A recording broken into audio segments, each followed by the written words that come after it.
जों दिनै मानिकपुर गामिनि जोंनि बे बाथौ थानसालियाव जोङो गामिनि बयबो ज' जादों।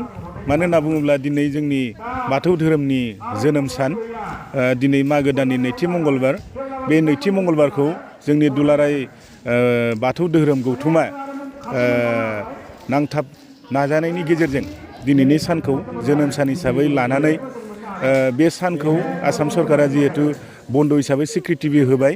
ओंखायनो जों गामिनि दिनै न'खरफ्रोमबो बयबो गथ' गथाय सेंग्रा सिख्ला बोराय बुरै ज' जानानै जों बाथौ धोरोमखौ मुलुगाव गुवारै गेरेमसा महरै माने फसंना लाखिनो थाखाय जों नाजानानै जों गामिया दिनै बाथौ सानखौ लोब्बा लानानै दिनै जों फुंनिफ्रायनो थानसालिखौ गोथार खालामबाय।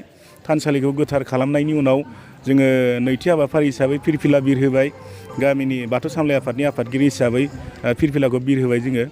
फिरफिला बिर होखांनायनि उनाव जोंहा गामिनि गासै रायजो राजाफ्रा जोंनि रायजो जानायनि मोजांनि थाखाय आफा इसोर बोराइ बाथौनाव सुंग्रिनानै जोङो आर'ज गाबबाय, मोनथिना होबाय। आर'ज आरो मोनथिनाया इतिमध्य जानानै थांबाय।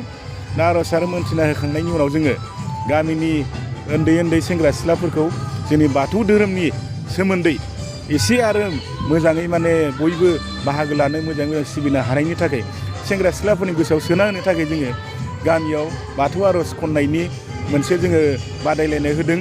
आरो लोगोसे बाथौ आर'जनि गेजेरजों मोसानाय, बे मोसानायनि बो जोङो हाबाफारि लादों। बे जागासिनो दं मोसानाय हाबाफारिया। दा जों गोजोनदों जोंनि बाथौ धोरोमनि दिनै जोनोम सान। बे जोनोम सानाव जोङो बयबो लैहोर लैहोर फैनानै बेयाव जोङो गावनि धोरोमखौ सिबिलांबाय थानो हाथों, बेखौ जों आफा इसोरनाव बोर बिदों आरो जों गोजोननाय मोन्दों।